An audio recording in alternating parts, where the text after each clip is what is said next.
Good afternoon, and thank you for joining another Daily Maverick webinar. My name is Greg Nicolson, and today we'll be discussing Rebone Tau's new book, The Rise and Fall of the ANC Youth League. You can see it here. The book details the history of the Youth League, the role it played during the struggle for freedom, and it provides an insider's account of the Youth League in the democratic era. It also explores the controversies around Julius Malema's expulsion from the ANC and the Youth League's subsequent inertia. I'd like to thank the Rosa Luxemburg Stiftung Southern Africa for sponsoring this webinar. Now I'm joined by Rebone. She's a former member of the ANC Youth League task team and chairperson of the subcommittee on international relations. She's also a member of the ANC International Relations Subcommittee and program manager for political affairs at the Rosa Luxemburg Stiftung South Africa. We're also privileged to have Dr. Somadoda Fikeni with us today. He's a policy and political analyst from UNISA, and he's one of the country's most astute political analysts. It's also an interesting day to be holding this event, this webinar, because actually I think the 76th birthday of the ANC Youth League, since it was founded in 1944. And Rebone, if we're just going to get started, I think with the book, you write about sort of the lack of presence the Youth League has had during the Fees Must Fall protests. And I can't help but think and sort of be reminded about the Youth League's troubles when this week we saw the EFF dominating the news with the Clicks protests. And it sort of reminds me about how the Youth League has sort of been defined by its absence on issues in recent years. Starting with you, Rebone, can you each briefly describe the current state of the Youth League? Okay, thanks. Okay, thank you, Greg, and good afternoon to the viewers who are watching this launch, and thanks for them for making time. I think one must start by saying the current status of the Youth League, it shows how the Youth League autonomy was taken by the ANC leadership from young people. The NEC of the Youth League was disbanded last year, and the ANC resolved on appointing a ANC National Youth Task Team, which is composed of ANC NEC members. Now, when you look at the Youth League, you have structures, provinces like Gauteng, Northern Cape, Northwest, who last went to their provincial congresses in 2013 when I was still a task team member of the Youth League. So you had an NEC that was in office of the ANC Youth League that failed to even renew the mandate of many structures within the country. You have regions who also last went to Congress were around the 2013. So you have people who have been sitting in office for over 7 years. Some have long graduated in their 40s, so they're still leading the structure without any mandate from young people. Thanks. And Dr. Fikeni, where do you see the Youth League currently at? Yes, I do think that the ANC Youth League is experiencing a deep existential crisis, and that in itself applies to the leagues in general, as well as some of the alliance partners. And this was triggered by the factional battles of the ANC since 2003, 2004, somewhere there, and they have just deepened. So when the leagues were forced to take sides and support leaders, at times against their principles, at times having to subside their own mandate, that is when loyalty became more important than competence. And that is when these leagues had to actually die for factionalism to rise. Thank you. Now, I think it's important to go back, and I think your book does this fantastically, Rebone, in terms of the founding of the ANC Youth League in 1944. And reading your book, I think it's hard to ignore the huge impact the Youth League has had on South Africa. The ANC during its struggle, even the democratic era, the leaders who founded the Youth League have had a monumental impact on South African society. Rebone, can you just take us back to the rationale and the time that the ANC Youth League was founded? I think I liked one of the quotes, I think it was in the Youth League manifesto at the time, where I think it said something, it criticized the ANC and the older generation as, I think, gentlemen with clean hands. A bunch of gentlemen with clean hands. Yeah. Well, now you have an ANC, which is more an elite organization at the time. And the likes of the generation that formed the ANC Youth League, your Sisulu, your Tambo, and your Mandela, felt that there's a need for that militant voice and approach the struggle differently, because the ANC at the time was more about writing petitions to the Queen, writing petitions to the regime, you know, the brutal regime at the time. So with the formation of the Youth League, then you have a Youth League that even comes with the program of action of 1949. And I always say, if you have read the resolutions of 2011 of the ANC Youth League, and you go and check the program of action of 1945, it's one and the same thing. So in 2011, the ANC Youth League was merely reminding the ANC that this is what we had committed. And this program of action, by the way, was adopted at the ANC conference in 1949.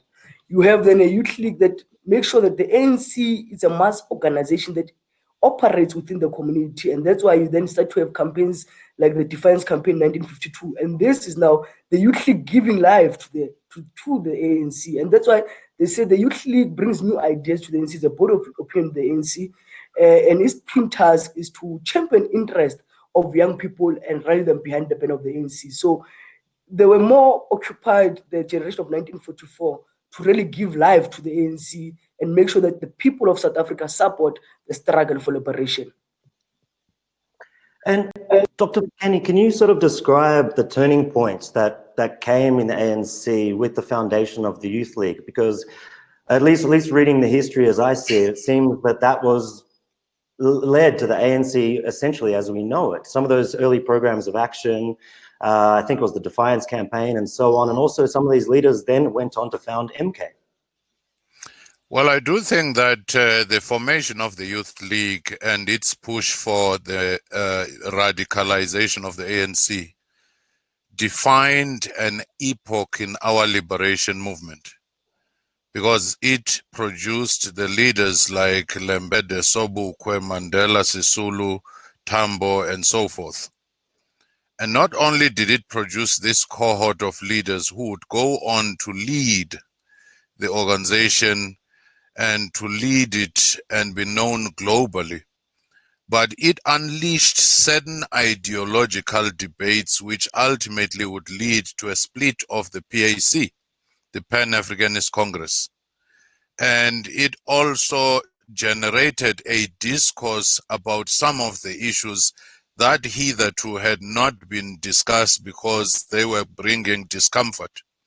It brought about the Mass Defiance Campaign, which in a true sense, it was the first political liberation movement within the country to be mass-based, to appeal to the people on such a scale.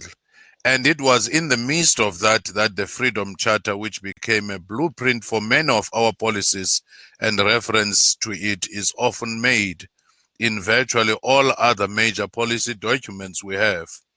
That in itself was born by this massification of the struggle, which raised something else. Whenever the struggle has been an elite coalition, status quo has been preserved.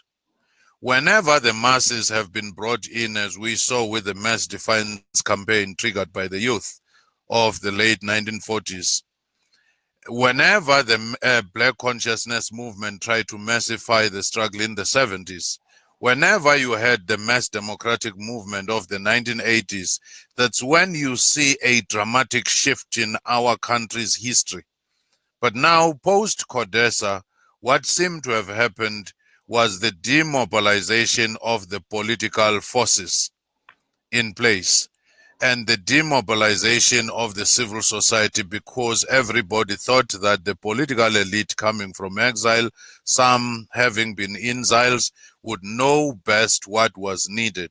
And over time, that became more like the classic Latin American elite coalition arrangement, where those in the establishment, those outside, were talking reforms rather than a fundamental transformation of the system. Okay, let's take a step back and look at the fundamental role that the Youth League has played, particularly within the ANC. It seems to me, particularly from reading the book, Rebone, that we know that the ANC is often called a broad church. And it seems that the Youth League has played this sort of fundamental role to counter some of the more conservative views within the ANC and some of the inaction that comes with conservative and older leaders sometimes being scared or reluctant to take militant positions. It's also provided a role, its political education has been key. But can you just talk about that, some of the programs and policies the Youth League has introduced to provide a counterbalance and to some of the conservative policies of the ANC, while bringing this sort of youthful militancy to the party?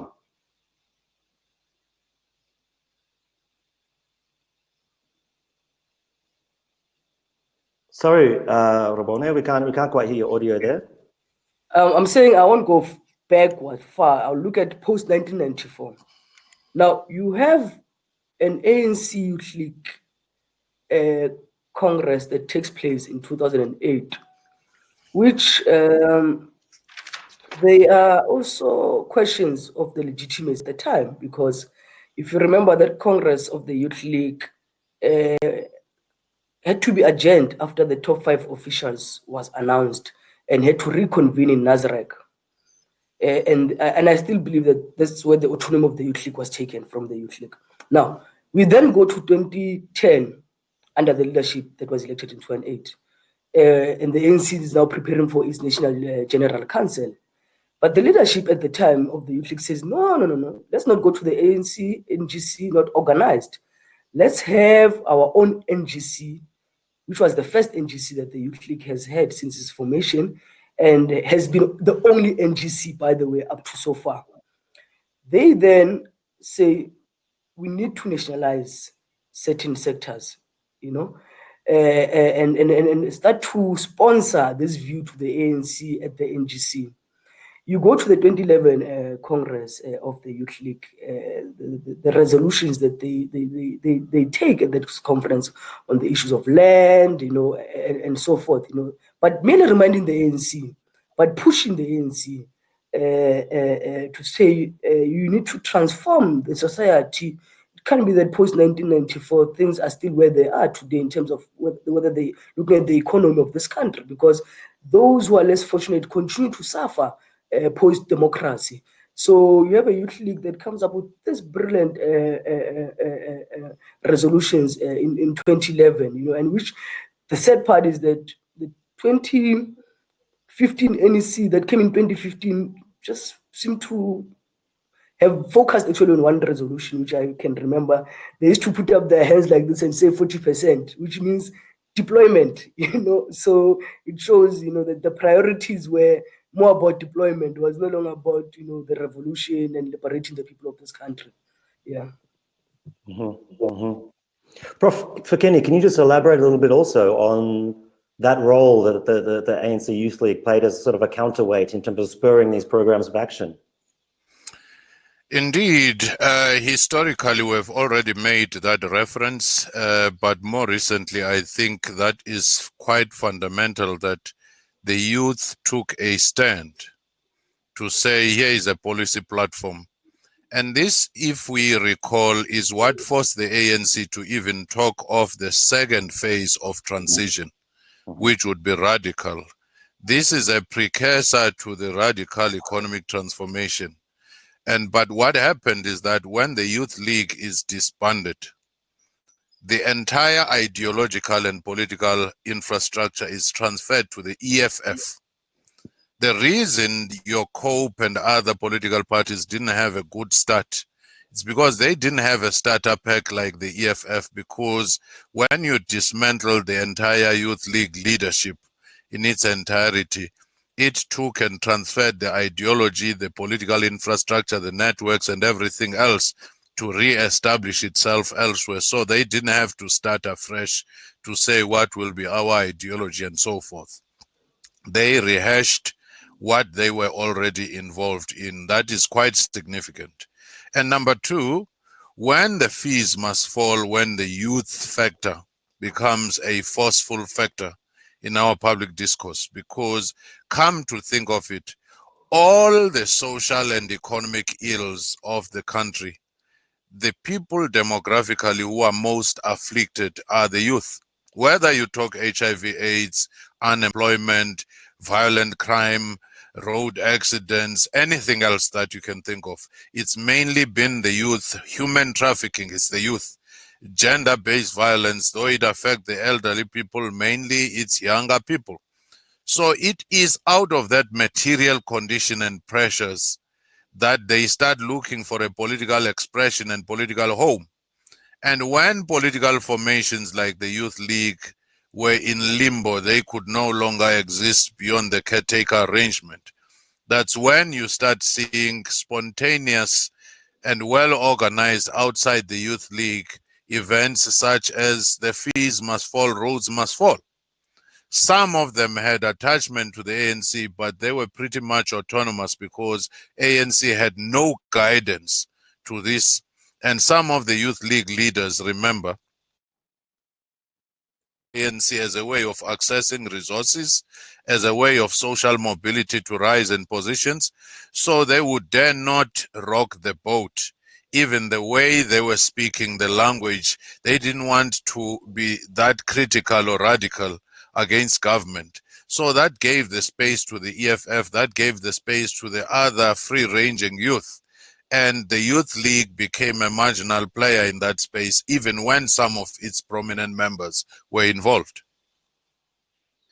When we're now talking about, I suppose, the rise of the EFF as a byproduct of the ANC Youth League's decline, I'd like to go back and I think your book does a really great job, Rebone, at unpacking some of the different issues over the many years in the democratic era after the reformation of the Youth League, because for which the book also really unpacks very well, because it was obviously banned under apartheid and it was relaunched, I think was it in 94, I think? 1991. Yeah. 91, sorry. But then, so before we get to some of the latter 2000 years where we really saw factionalism take over, can you very briefly want to talk about, you mentioned in the book, so some of the challenges, even in the 90s, in what you term, I think, the sins of incumbency, challenges around, I think, the Lambeda Investments group. It seemed as though there were already some issues there, and was that properly dealt with by the Youth League or the mother body? Or did that sow the seeds of some of these later problems? The issue of the Lambeda investment is something that starts a bit later, not at the beginning of the relaunch of the ANC Youth League in 1991.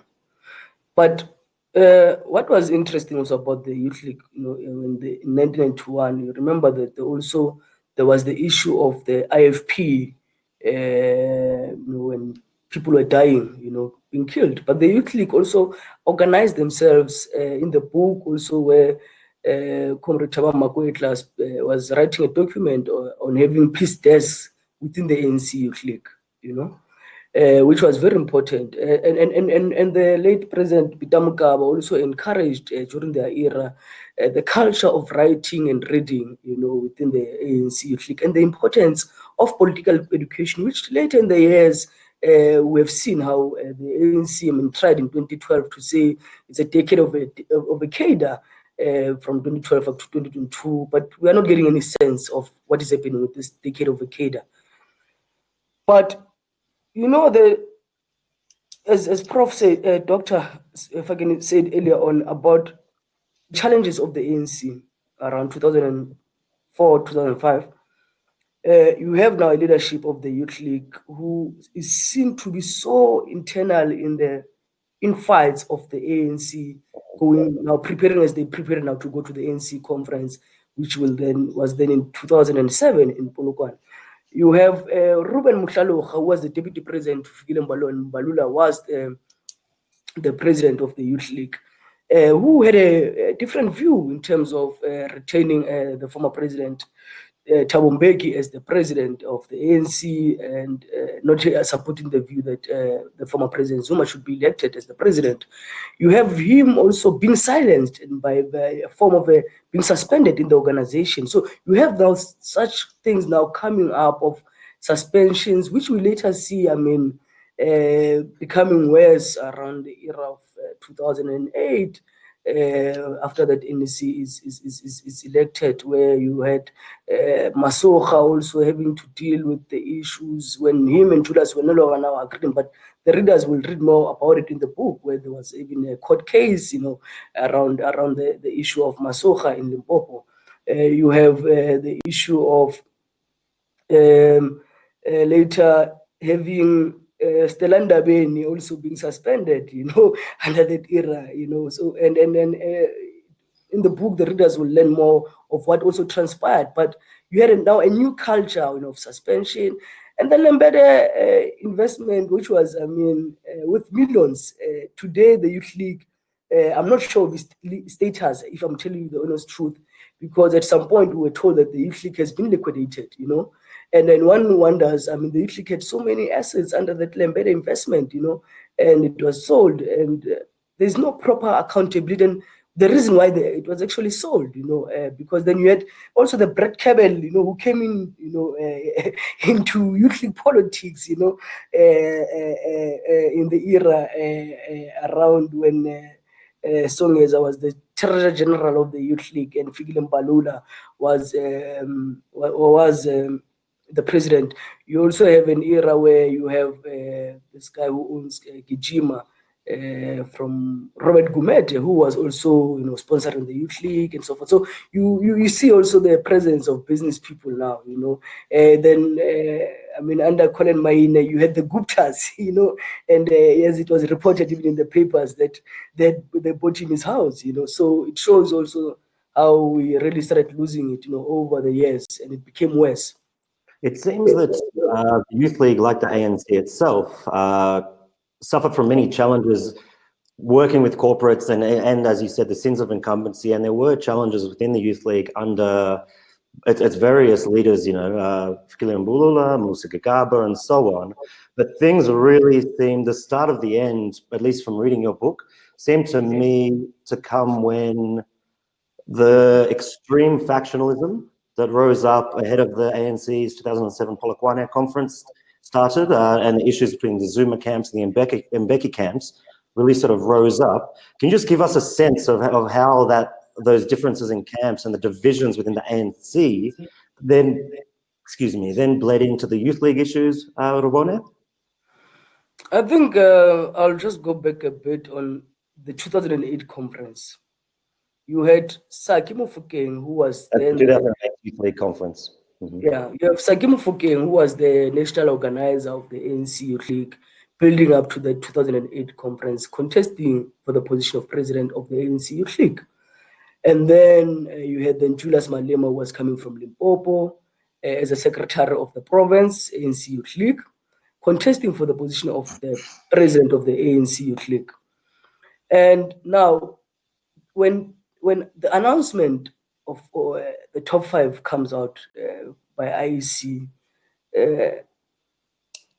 delegates say this is not, the numbers don't make sense, and we start to see funny things that we have never seen in the Congress movement, of some even undressing, and showing their bags, and so forth, So you start to see this really new culture in there.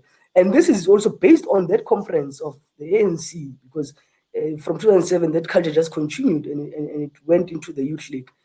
And then they reconvene in Nazareth. And when they reconvene in Nazareth, you have then the ANC, NEC engaging on the matter before the Youth League reconvenes in Nazareth.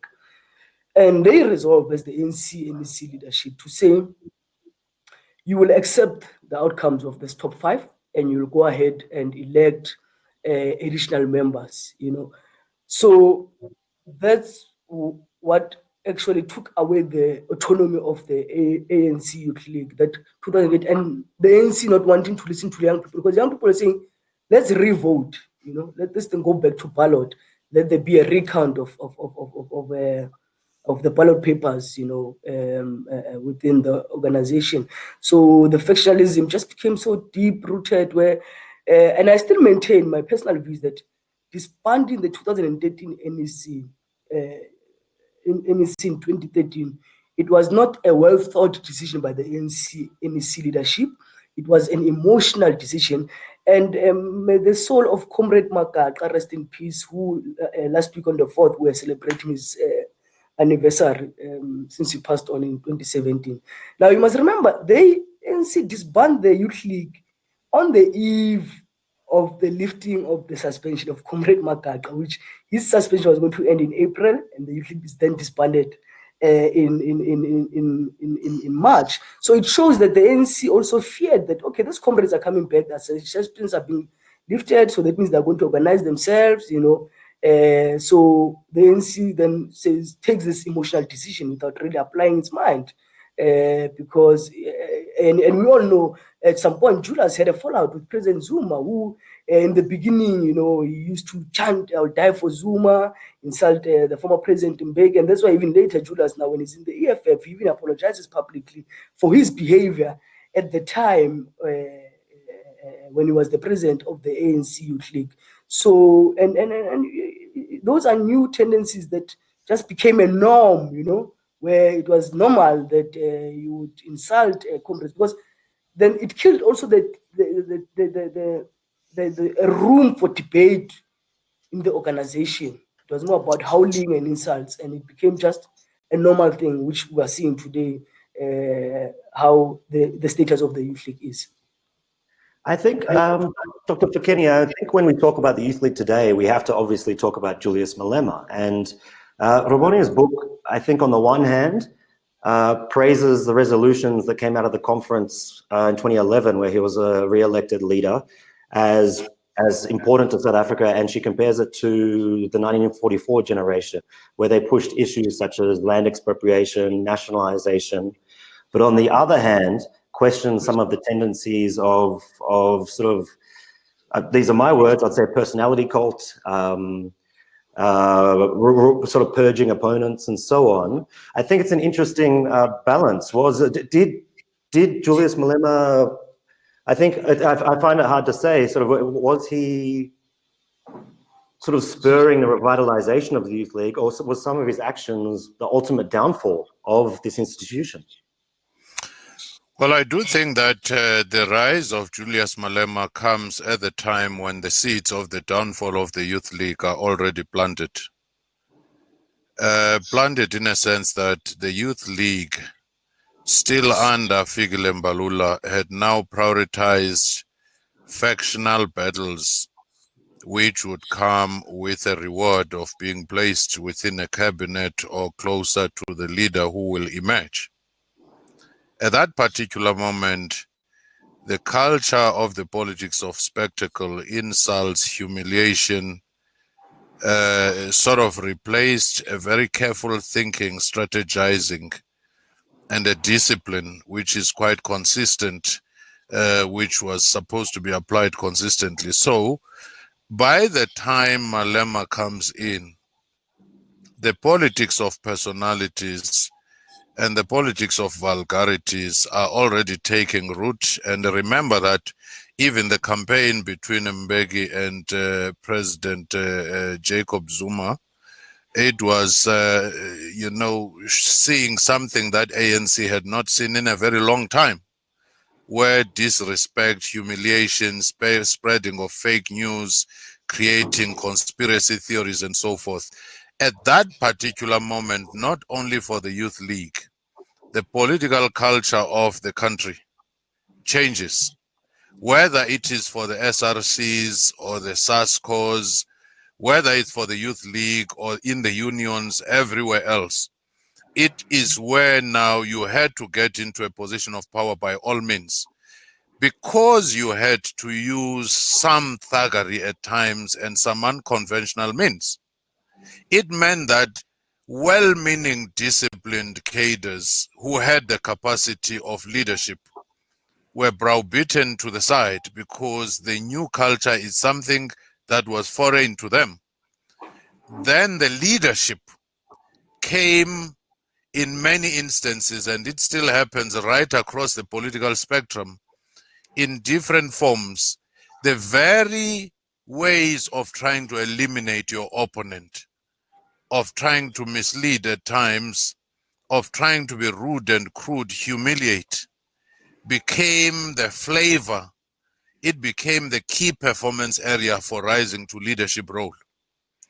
Hence, then you begin to see a crisis of leadership, the rise of leadership around individuals, whether you call it personality cult or anything, populism or anything else. And that was undercutting the institutions that were there. It didn't end up with the political formations like the Youth League. It went to government now, having finished the alliance partners organizations, having finished the leagues and so forth. In government, the collapse of institutions and the rise of personalities. That's why today when you talk of the state capture, you're talking of individual networks who were overriding any institutional arrangement. So the chance of having a leadership in a genuine sense, or even governance structures which are there to serve or to work with a leader who has a vision, it simply disappeared. With that, it had huge implications because it weakened the institutions. It also brought in a neo-patrimonial system where patronage networks, where loyalty was the most important thing, and sometimes where the local barons who would use any other means. In KZN, you would even have killings in order to eliminate your opponent, in order to rise to a position, in order to access resources. That's where we find ourselves, and it's no longer just the ANC problem now. It has spread literally to all other organizations. Remember, UDM was once in the ANC, broke away, and COPE once in the ANC, EFF, and so forth. So the genetic inheritance of these political tendencies is to be found spreading right across in government and in the political sphere, in the civil society as well. Rebone, we know that after the ANC's 2012 Mangaung conference, well, earlier in the year, Julius Malema and a number of other comrades were expelled from the party or suspended and so on. And then after that conference in 2012 and 2013, the Youth League was disbanded, including its provincial structures across the country, even in places like Gauteng, where comrades actually argued that they have a functioning institution. I still find it interesting to try to find the justification for disbanding the leadership of all these structures across the whole country. Was it because the Youth League had taken strident and militant positions or sort of radical positions on nationalization and land expropriation? Or was this simply factionalism, that Malema and his colleagues had sort of taken a dim view at some point to Jacob Zuma's leadership? Having been part of the task team, the disbandment did just happen overnight. There was a process where we were split and deployed to different provinces to go and assess if the ANC Youth League is alive. You're correct when you say Eastern Cape, by the way, and Gauteng met with the ANC officials with evidence to say in our province there is an organization, but the ANC, because within the ANC Youth League, Gauteng was actually one of the last provinces to be disbanded. Because even amongst ourselves, there was some were saying that no, there is an organization in Gauteng. But you had, for an example, in Northwest, 2 PECs, which were legitimate, both of them, because they were elected. The process was overseen by the Pulemabe faction, and the other process was seen by the Julius Malema faction. So you can't then question that which one is correct, you know. So, for instance, in Northwest, you had to disband. But you are right when you say there was also that fear from the ANC leadership. Because interesting, if the readers will read more, we're not only the task team there. You had 3 ANC enemies, NEC members who were supposed to guide us in this process. You had Comrade Squacha, Comrade Mahlobo, and Comrade being Gimoloi, who were assigned to work with the ANC Youth League. And now, if you also read the book further, it also talks about how at some point we ourselves ended up being confused what is actually expected, because the ANC will wake up, say this today, tomorrow an ANC leader will say this, and even the process of saying, okay, go in, rebuild the organization. When we're trying to rebuild the organization, when we want to revive political education, we're told, no, go to conference now, So there were also those challenges that we faced as a task team, but readers will read more of what were some of the challenges that we experienced. And not everyone who was in the task team, by the way, was there to purge or want to say all young people, because some of us, I was serving, for an example, under the era of Julius Malema. I was serving as a regional executive member in Tshwane. My own region was disbanded. It was also one of the last regions to be disbanded in the country. So there was power struggle in the NGT because of our composition. Some years because they were closer to certain leaders and they were then pushing a certain agenda and so forth. So there was that. But we always had those frank and honest debates, so it took us some time to disband. It was not just like we went into office today and tomorrow we decided we're disbanding all structures of the ANC Youth League. And in some instances, you had where the relations were bad between the ANC leadership in the province and the Youth League, and there were serious challenges. Yeah. The book mentions some of these challenges in terms of, and some of them that I was shocked by, that the task team that was established after 2013 didn't get a budget, its mandate was somewhat unclear, and so on. There are a number of things that suggests to me that perhaps ANC, NEC, or National Working Committee members actually did not want this task team to succeed. And I'd like to ask you, Dr. Fikeni, the ANC Youth League has always existed with this sort of challenge of trying to find the balance between it being autonomous, but also part of the mother body. And in this time when the national task team was launched, was this the national body finally saying, we're going to take away that autonomy, or basically sabotage what could lead to something we can't control?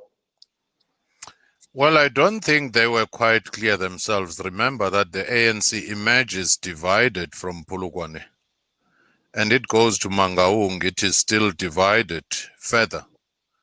So ANC is on a downward spiral of factionalism, which it can no longer control, because it has always had these very neat arrangements of succession since it came to power at the very least, and some stability under O.R. Tambo in exile. All of a sudden now it was faced with something which was beginning to generate its own momentum beyond its control.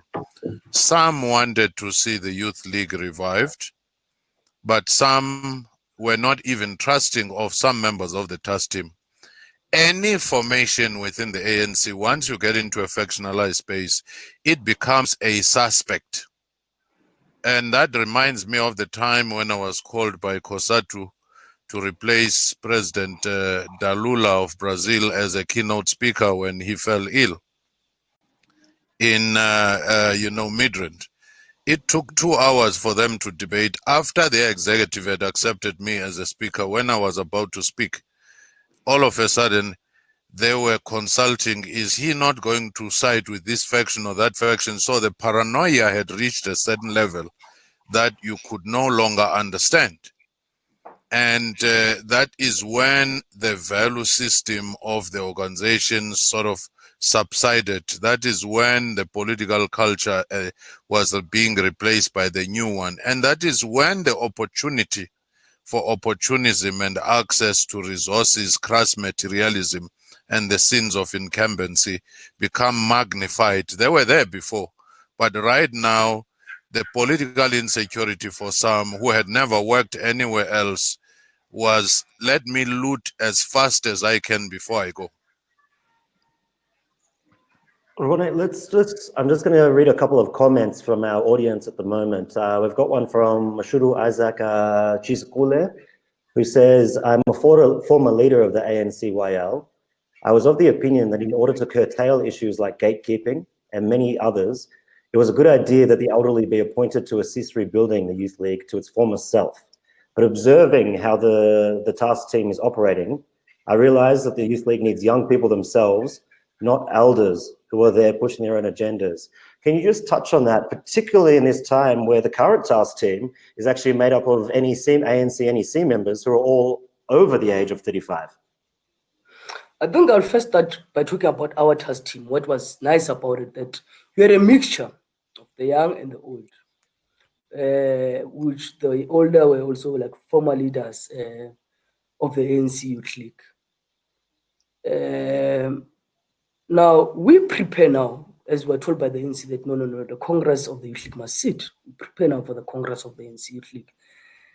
Now, what was nice about that time, you had regions pronouncing themselves without being told by anyone. So the contestation was, actually the race was between Pule Mabi and Makasela Mzobe.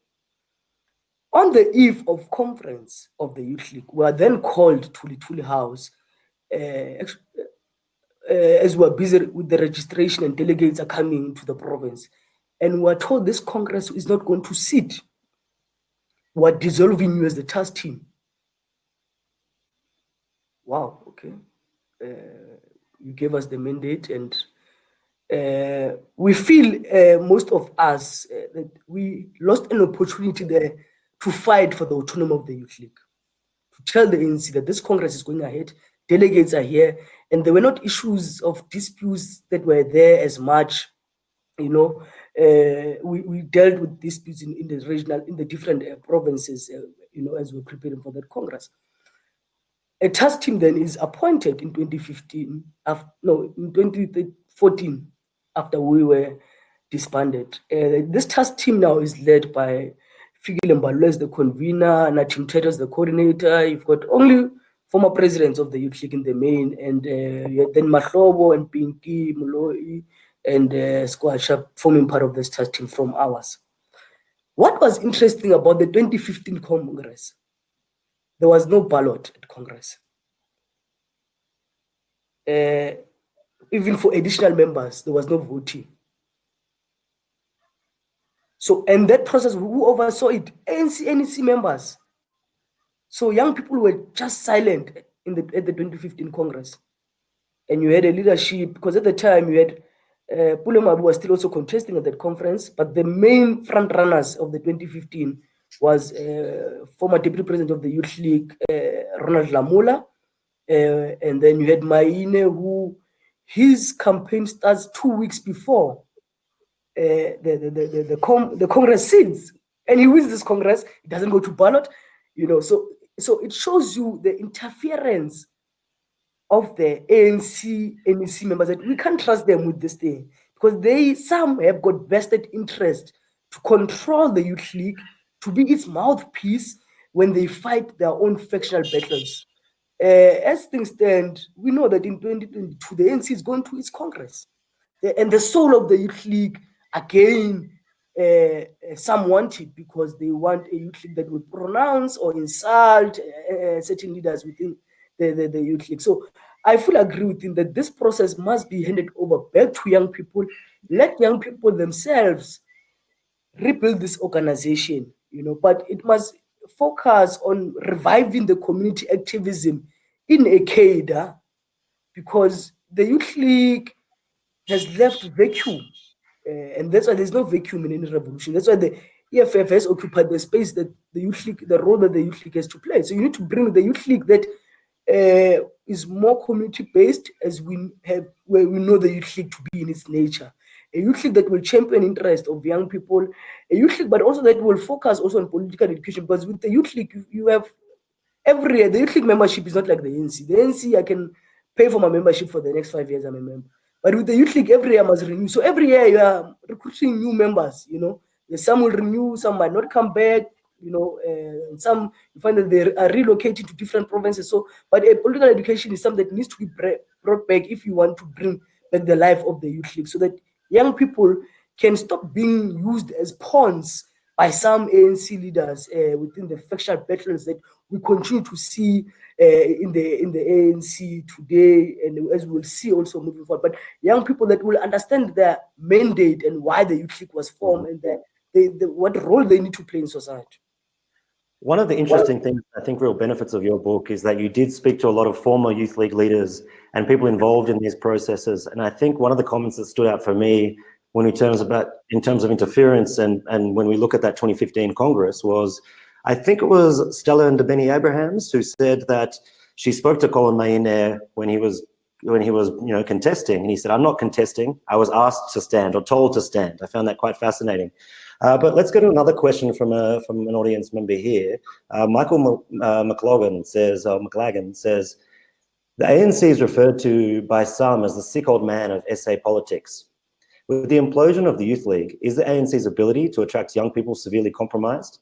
Will this lead to the nation's youth shifting to more radical alternatives, or else increased apathy amongst young voters? Dr. Fikeni, can you please respond to that one? Well, I do think that we already have that kind of challenge. Yes, you do have some parties like the EFF which are seen as youthful and also very much deliberately targeting the youth. But that youth that they are targeting is a certain kind of a youth, which is not necessarily a broad cross-sectional youth. They are looking for the constituencies, mainly at the bottom of the socio-economic ladder. But what we have seen generally is that youth do not participate in the formal political formations. Hence, their turnout, even when they are eligible to vote, tend to be very low. But what they have decided to do, it's not because they are no longer active. They do not even attend your local municipal council or ward committee meetings and so forth in the main. But the protest politics is one avenue that they are now using. The social media, citizen journalism, they are expressing themselves in that particular space. So they have chosen the non-formal spaces for expression. Hence, resentment and resistance has become a defining feature of our noisy, argumentative, and temperamental democracy. But the problem is that without a formal structure organized, it might just be like the youth of Egypt when they helped in the overthrow of Hosni Mubarak. There was a vacuum because it was mainly your virtual, your online, your social media. And when now leadership had to take over, they had no identifiable leader who had organically been embedded amongst them. And what happened? Elderly retired people in their grandfatherly age came in to become candidates for leadership positions. And when that vacuum was still there, the army took over. So that is the fear of using these non-formal structures, such as your social media. They give you a sense of the mood, but they may not necessarily give you an organized structure where people have interacted face to face and physically, and they are embedded within the community. So you do have youth in other different spaces of creativity and so forth, but it's pretty much a stifled space when you come to the political space. I think linked to that, I'd like to ask both of you, starting with you, Rebone. Obviously, you're writing in the book from a perspective as an ANC insider, someone who is invested and involved in both past Youth League activities and the reformation of the institution. But reading as an outsider, one question that I had was, does South Africa need an ANC Youth League, a functioning and vibrant ANC Youth League? And if so, why?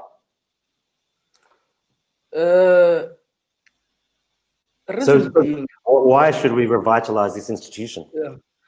Reason being, and we go back to 1944, it shows, and even in exile, the role that the ANC Youth League has always played in bringing new ideas to the ANC, being the board of opinion, because if it should be in the best interest of the ANC to actually have a strong youth league so that the ANC can live beyond the 100 years that we have seen to 200 years, you know.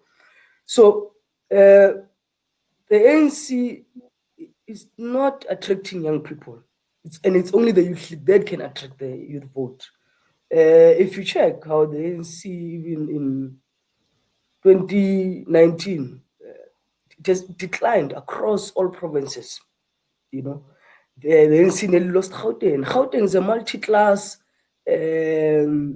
constituency, and you've got a lot of young people who, whether you call them middle class or as at some point, you know, we were told that in Gauteng you have clever blacks because they have a view, they are able to critique, you know, they don't rely on your social grant, some of them, you know, and so forth. You can't give them blankets, you know, during elections and expect them to vote for the ANC. So it is in the best interest for the Youth League to rise back to its glory days, to give life to the ANC, because if the ANC Youth League does not rise and give life, the ANC is going to die surely a slow death.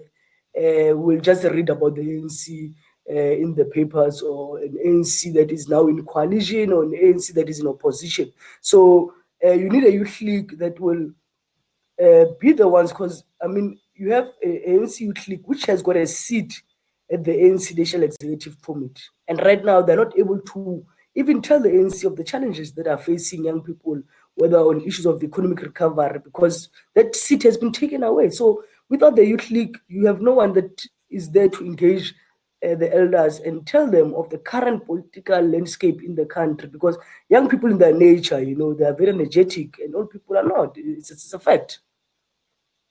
Dr. Fikeni, the same question to you. Does South Africa need a vibrant youth league for its democracy and the development of the country? Certainly, I would actually reinforce what Rebone has said and broaden it a little bit. ANC is still a dominant political player in the country.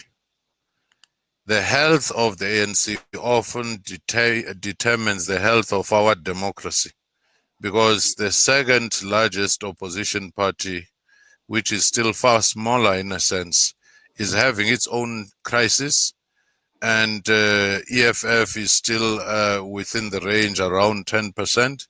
So the extent of the health and sickness of the ANC spills over to the health and sickness of our democracy. And secondly, the bigger chunk of problems, as I said earlier, of social and economic challenges in the country affect the youth negatively. So an organization that has a vibrant youth formation within itself is also able to have a direct organic link to those problems, and it's also able to have a very good succession planning that begin to blend the younger people, your Lesufis, your Dumisani Ntulis, your Sol, and many other younger people. Right now, ANC leadership is still very much in the grandfatherly ages beyond 65. And therefore, dealing with the issues of fourth industrial revolution, digital migration, and all the Internet of Things that you see. You can even see when they have to deal with the virtual meetings that handling a camera is quite a difficult thing for some of them. Only a chin will appear, another one, a forehead will appear, because it's the newer things that are demanding that you use this particular space. And that in itself, I think any organization that renews itself, it's when it infuses younger people. Look at Finland. They just appointed a 33-year-old as a prime minister, and cabinet is people in their 30s and 40s and so forth, in New Zealand and so on, Canada. And we, with a very youthful population, ironically, we still rely on elderly people. And some of them are using more rear view mirror than a windscreen going forward. Each time you want to discuss and sit down about problems of today, they'll tell you about Morogoro Conference in 1969. They tell you about Kabwe Conference and so forth. Then it becomes a storytelling session, more to say, don't underestimate me. I need to be in a higher position because I've been around for too long. I demand to be in a higher position. That is the problem with the ANC. It fails to take the courage of saying, let's step back, give the younger generation, dynamic generation, the space to do things. Of course, that younger generation, we should be careful not to use birth certificate and baptismal certificate to choose leaders where people talk of generational mix, not because they are competent, but because they say, I'm young. That is not the contest here. It's to get the quality, the competent people to come to the fore. And that in itself, I think, would be a winning formula, not only for the ANC, but for the country.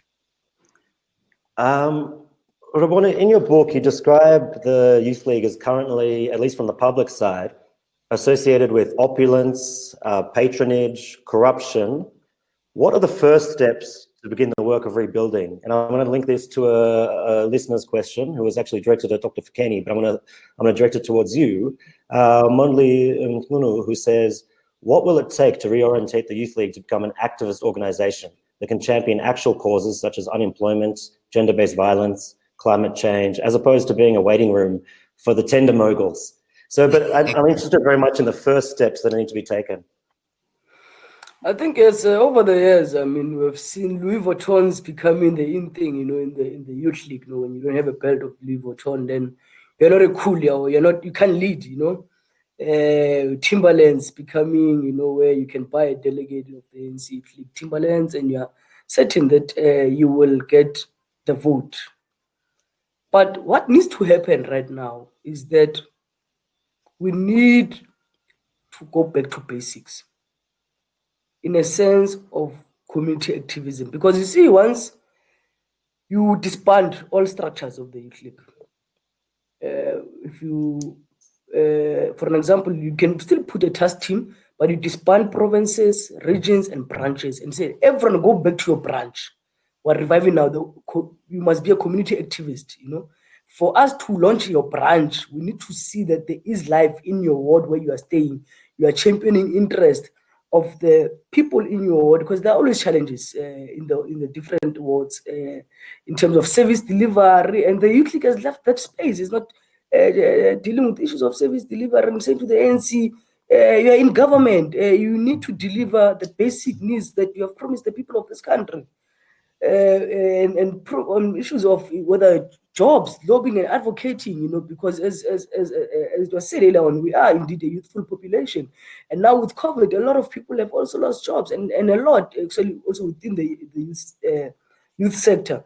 So you need to go back to basics. That's the only way for you to bring it back, because those that are here for Timberlands and Louis Vuittons are going to leave the ANC Youth League to activists, and they will rather go and fight in the ANC politics, you know, for space there, because they will not want to go and wear all stars and be there being bent by the sun and saving the people, because we have lost that sense of saving.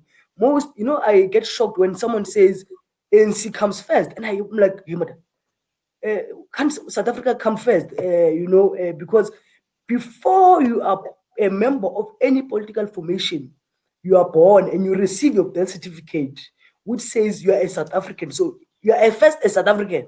You become active political. So we need to also bring that and remind people that South Africa comes first. You must protect this country with everything that we have, fight corruption and all this wrongdoing, make sure that our institutions are strengthened again, because there's been a lot of...